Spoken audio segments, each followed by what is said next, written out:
Serambi Indonesia yang kebetulan bisa bergabung dengan kita. Syadaralun, Gubernur Nusa Tenggara Barat Dr.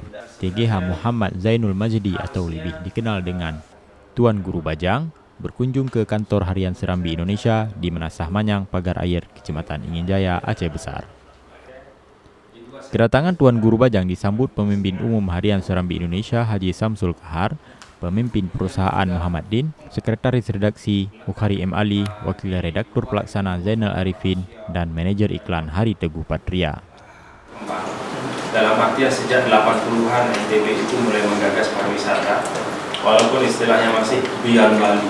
Jadi orang yang masih ada sisa uangnya di Bali, dia ke Lomboklah sehari, kira-kira gitu. Bukan menjadi destinasi dari awal, cuma sekedar untuk ngabisin liburan.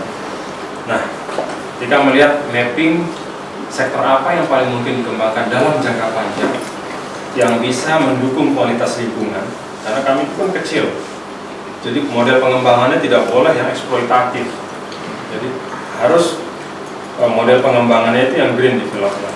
Mana dari sektor pembangunan yang paling minimal intervensi terhadap lingkungan. Nah, dari semua kajian sampai ke pariwisata salah satunya, maka kita tetapkan. Nah, kemudian ketika sebelum masuk ke regulasi, sebelum masuk ke sosialisasi masif, kami kumpulkan para tokoh dulu.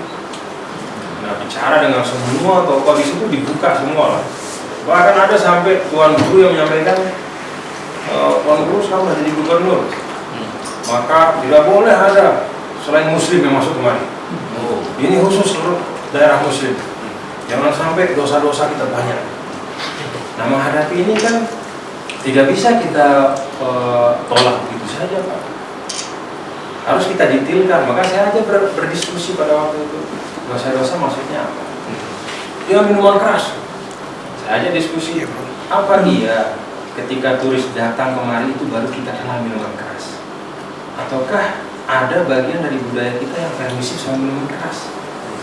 Ternyata kemudian jawabannya sebelum turis datang pun ya memang ada masyarakat yang buat tuak, yang minuman tradisional. Artinya apa? Bahwa minuman keras itu dikenal oleh kita sebelum datangnya orang luar.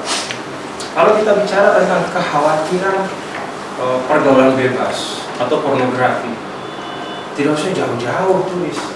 Mau di handphone siapapun sekarang, siapa yang bisa mengontrol internet? Nah, akhirnya kemudian yang saya sampaikan bahwa semua aspek pembangunan itu ada mudarat dan ada manfaat. Nah, kaidah-kaidah agama itu jelas, cari yang lebih besar manfaatnya atau lebih kecil mudaratnya. Dicek ternyata dari segala hal, oh ternyata manfaatnya jauh lebih besar. Potensi mudaratnya bisa diminimalisir dengan pendidikan.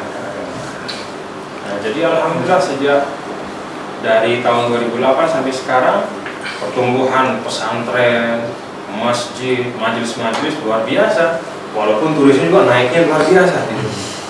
Kalau pergi ke Terawangan itu 50 meter ada yang berjemur, 50 meter dari pantai itu masjidnya penuh juga. Dalam pertemuan itu, Tuan Guru Bajang berbicara banyak hal terkait Aceh. Ia mengapresiasi bahwa Aceh merupakan salah satu provinsi Indonesia yang memiliki pengayatan Islam yang sangat kuat.